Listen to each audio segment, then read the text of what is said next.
Il est 8h17, le petit déjeuner politique ce matin, c'est Elisabeth Borne, ministre du Travail, de l'Emploi et de l'Insertion. Bonjour Elisabeth Borne. Bonjour. Retour sur le débat, les chiffres du chômage, la bataille du pouvoir d'achat, la réforme des retraites, l'écologie, la menace de guerre civile selon Emmanuel Macron. Autant de sujets sur lesquels nous allons revenir. Avant d'aller sur le fond, tout de même, commençons sur la forme. Comment jugez-vous ce débat ? Écoutez, ce débat, c'est toujours un moment important dans notre démocratie qui doit permettre aux Françaises et aux Français de comparer projet contre projet. Je pense qu'ils ont pu voir, les Françaises et les Français, qu'il y avait deux projets très différents. D'un côté, le projet d'Emmanuel Macron, qui est un projet solide, clair, concret, sur l'emploi, sur le pouvoir d'achat, sur l'écologie. Et puis on a vu des approximations, des incohérences dans le projet de la candidate d'extrême droite. On a vu qu'elle était gênée sur des sujets pourtant dont elle nous parle depuis des mois, sur le pouvoir d'achat, avec notamment des mesures dont on voit bien qu'elles sont moins protectrices pour le pouvoir d'achat que ce qu'on a pu faire. Oui, mais elle était gênée aussi. On va y revenir, ça c'est sur un plan technique, mais oui. Même, par exemple, un débat entre deux personnes qui postulent à être président ou à la réélection, on veut avoir aussi une vision de la France. Là, on n'a pas perçu de vision en fait du pays, de la France, non, je pense qu'on a deux projets différents, clairement. C'était des projets techniques, un projet qui inscrit la France dans une Europe, qui renforce son indépendance, qui affirme sa souveraineté, au plan de la défense, au plan industriel, qui doit pouvoir ensemble la défense, on n'a pas beaucoup parlé, pardon. Qui doit pouvoir, on a parlé de la guerre en Ukraine. Oui, mais pas de la défense en tant que telle, d'ailleurs. Et qui doit notamment aussi sur, par exemple, tous les enjeux écologiques. On voit qu'il y a aussi deux visions très différentes. D'un côté, un candidat Emmanuel Macron qui veut accélérer la réduction des émissions de gaz à effet de serre, Marine Le Pen qui nous dit de façon assez surprenante, alors que le GIEC nous dit qu'il faut accélérer, qu'il faut aller moins vite. C'est deux projets différents. Oui. Est-ce que le président n'a pas voulu jouer un petit peu au professeur quand même ? Lui donnant des herbes pour certains d'arrogance ou de condescendance. Moi j'ai entendu les lieutenants de Marine Le Pen dire ça. Je pense qu'ils pouvaient le dire avant le débat. Vous voyez, il le disait avant le débat. J'ai entendu Marine Le Pen qui a dit que le débat s'était déroulé de façon sereine, correcte, qu'il n'y avait pas eu d'outrance. Donc je pense qu'elle a pu exposer son projet, tout comme Emmanuel Macron a pu exposer le sien, et c'était important que les Françaises et les Français voient deux projets très différents. Alors sur justement les projets et ces chiffres, les Français ont pu s'interroger un peu hier soir, par exemple sur le fond, sur le chômage. Les candidats sont un peu écharpés sur le nombre de chômeurs. Marine Le Pen a pris les catégories A, B, C pour dire qu'il y avait 5,4 millions aujourd'hui de chômeurs, ou 5 millions, je crois, et c'est ça.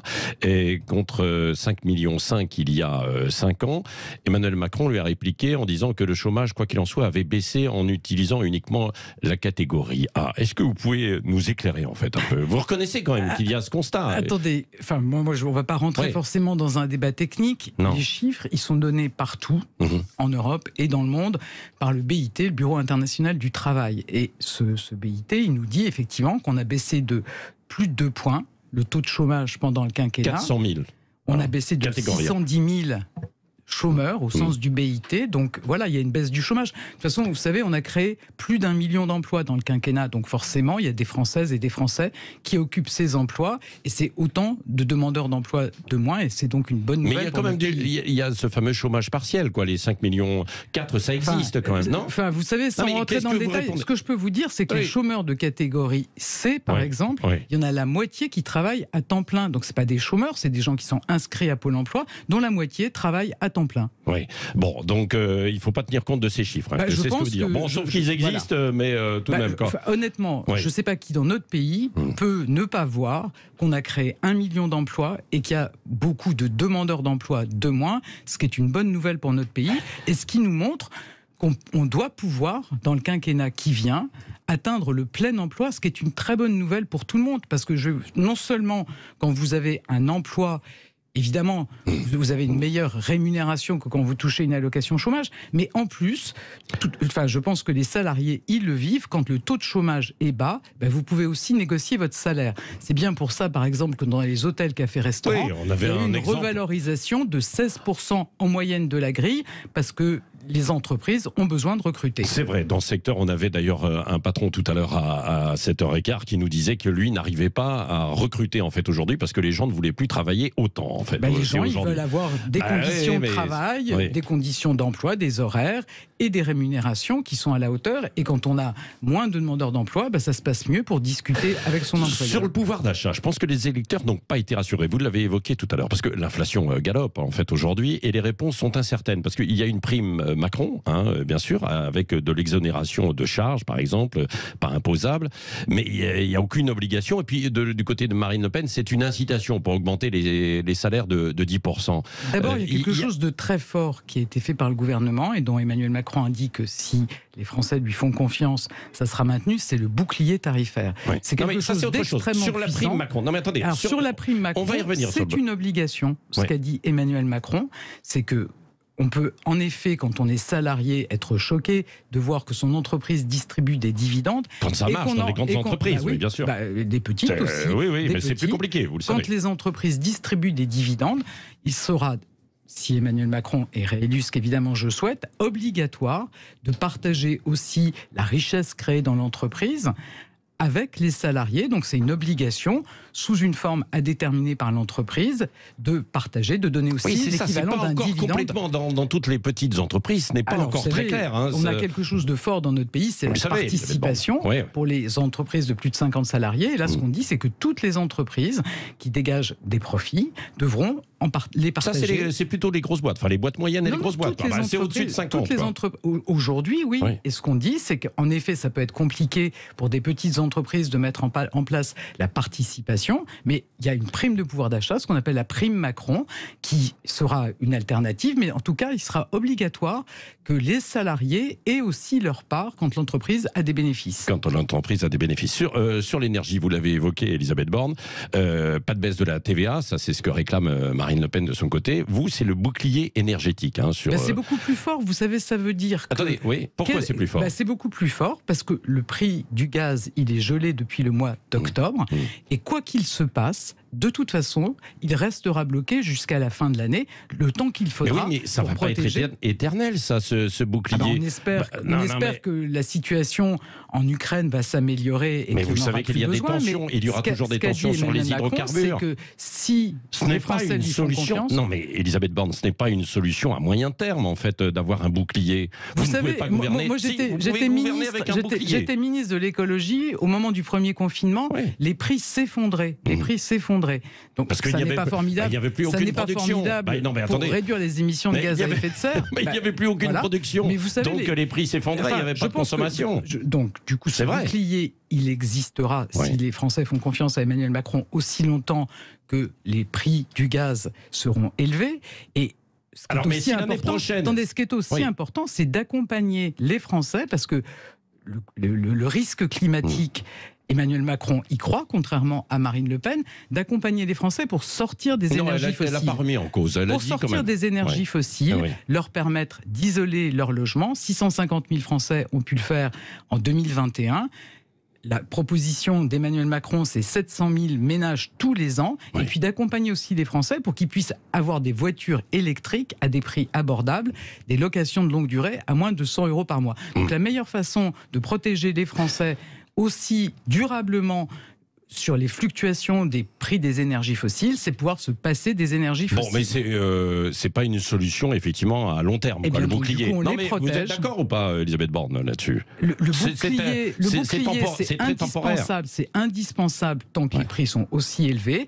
Et dans la durée, il faut sortir des énergies fossiles. Oui. Mais on n'est pas sorti quand même de ces énergies fossiles en fait. Le chèque alimentation sur le pouvoir d'achat, est-ce qu'il est définitivement chiffré d'ailleurs ? Alors, ce chèque alimentation, on a dit qu'il fallait bien évidemment le discuter avec les producteurs, avec les distributeurs. En tout cas, l'idée, elle est claire, c'est de dire qu'il y a des Français qui ont effectivement des budgets serrés et qu'il faut les accompagner à un moment où on voit qu'on a aussi de l'inflation sur les produits alimentaires. Donc c'est quelque chose qui sera discuté si les Français font confiance à Emmanuel Macron. Le principe, il est clair, hein, c'est de dire que quand vous avez du mal à boucler les fins de mois, aujourd'hui, ce sera un chèque de 50 €, c'est ça? Vous pouvez être très inquiet de voir effectivement le prix de l'alimentation qui augmente et qu'il faut effectivement donner du pouvoir d'achat aux personnes qui ont effectivement des difficultés à boucler le mois. Oui, sur la réforme des retraites, quelques précisions. L'âge de la retraite, selon Emmanuel Macron, c'est bien maintenu à 65 ans, l'âge de départ? Ce qu'a dit Emmanuel Macron, et je pense que c'est important de dire clairement les choses aux Français, on ne peut pas leur dire vous allez travailler moins longtemps et on protège votre système de retraite. Si on fait ça, ça veut dire qu'on ne dit pas aux Français, Marine Le Pen ne dit pas aux Français qu'on baissera les pensions ou qu'on augmentera les cotisations, et ça c'est du pouvoir d'achat en moins pour les Français, pour les salariés. Donc la proposition, c'est de dire qu'on veut absolument préserver ce système de retraite par répartition. Il y a on vit de plus en plus longtemps, donc il y a plus de retraités. Il faudra progressivement travailler un peu plus longtemps. 4 mois par an, c'est ce qui a été indiqué par Emmanuel Macron. Évidemment, il faut tenir compte de la situation de ceux qui ont commencé à travailler tôt. C'est le dispositif des carrières longues avec des départs plus tôt. Il faut aussi tenir compte des métiers où il y a de la pénibilité, des métiers où il y a de l'usure professionnelle. Tout ça doit faire l'objet de concertations avec les organisations patronales et syndicales. Il y a l'usure physique dont on parle, la pénibilité, mais vous avez dit il y a quelques jours aussi qu'il y avait l'usure psychologique. C'est vrai, qui pourrait être... Mais alors oui, non mais c'est bien sûr, puisque les métiers ont évolué. Mais alors qui pourrait être concerné par ça? Je pense que par exemple, quand vous enseignez, quand vous êtes face à une classe, ça peut être fatigant et donc des professeurs, par exemple, pourraient être concernés par ces mesures de départ anticipées. Des cols blancs qui sont aussi pressés, effectivement, dans les entreprises pourraient être concernés ou pas? Il y a aussi un enjeu important. Non, mais parce que c'est important, vous avez dit psychologique. Mais alors, comment on va déterminer effectivement ça? C'est des discussions qui ne vont pas se mener...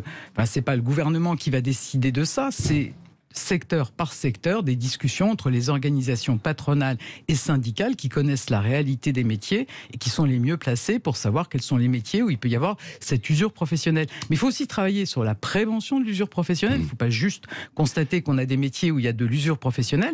Permettre aussi aux Français qui le souhaitent de changer de métier, d'avoir des reconversions. Donc c'est l'ensemble de ces discussions qui doivent être menées avec les organisations patronales et syndicales. Parce que là c'est l'un des points importants. On le sait, à partir de 60 ans, il y a un taux d'emploi des seniors, qu'on appelle effectivement les seniors, qui est beaucoup moins important. Comment vous allez pouvoir y remédier pour que ces gens travaillent jusqu'à 65 ans? Vous savez, sachant que beaucoup tremblent à partir dans les entreprises, ils tremblent à partir de 50, 55 ans parce qu'en fait, on leur indique que la porte n'est pas loin. Vous le savez, en fait, depuis quelques années. Mais c'est parfaitement exact. Et donc, du coup, il y a aussi à changer le regard qu'on peut avoir sur des seniors. Moi, j'entends des entreprises qui nous disent « je ne vais pas embaucher une personne qui a 58 ans ».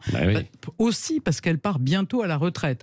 Donc c'est aussi un peu un phénomène qui s'auto-entretient. Donc il faudra des incitations. Qu'il faille sortir de la discrimination à l'embauche dont sont victimes un certain nombre de seniors, qu'il faille travailler sur l'aménagement des fins de carrière. C'est clairement aussi dans le projet que porte Emmanuel Macron, donc il y a besoin de concertation avec des organisations patronales et syndicales. Des baisses de charges, un peu comme ça existe de façon sectorielle? On aura ces concertations avec les organisations patronales et syndicales. Je pense qu'on puisse changer de métier au long de sa vie, qu'on puisse prévenir l'usure professionnelle, qu'on puisse aménager les fins de carrière, c'est tous ces sujets-là dont il faut débattre dans un projet dont l'objectif, je le redis, c'est aussi d'augmenter les pensions.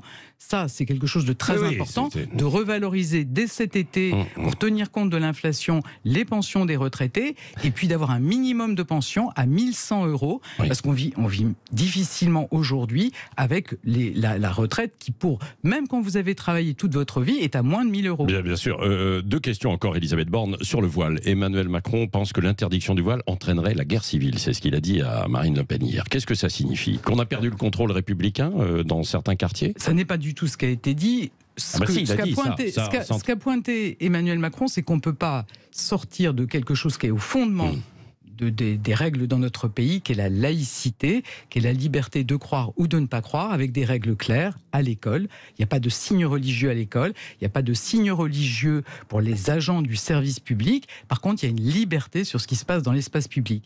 Et on ne peut pas stigmatiser une partie des Français en envisageant d'interdire non pas les signes religieux dans l'espace public, mais le foulard, le voile.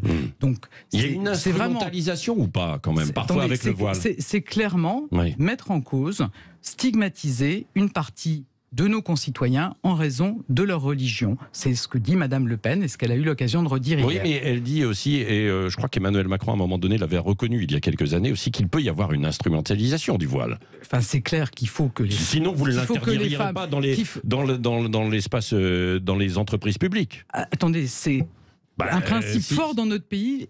L'État est neutre, donc aucun signe d'appartenance à une religion, à un parti politique. Ça, c'est la base des règles dans notre République, mais on ne veut pas stigmatiser, diviser le pays, stigmatiser une partie des Français. Oui. Le poste de Premier ministre peut vous intéresser, Elisabeth Borne, ou pas? C'est pas du tout le sujet du moment. Non, là, vous savez, on a un débat. Moi, je pense qu'il faut être très respectueux des échéances démocratiques importantes. Le 24 avril, c'est un moment essentiel pour notre pays, pour l'Europe, pour notre République et pour les Français. Donc moi, je suis concentré sur une chose, la réélection d'Emmanuel Macron le 24 avril. Et ensuite, on verra comment on mène les choses, quoi. Attendez, mais vous pourriez être sur ce poste, quoi. Parce que vous avez travaillé sur la transition écologique. Ce que je peux vous dire, c'est que moi, ça fait 5 ans que j'accompagne Emmanuel Macron, que je suis à sa disposition et je pense qu'il le sait. Merci Elisabeth Borne, ministre du Travail, de l'Emploi et de l'Insertion.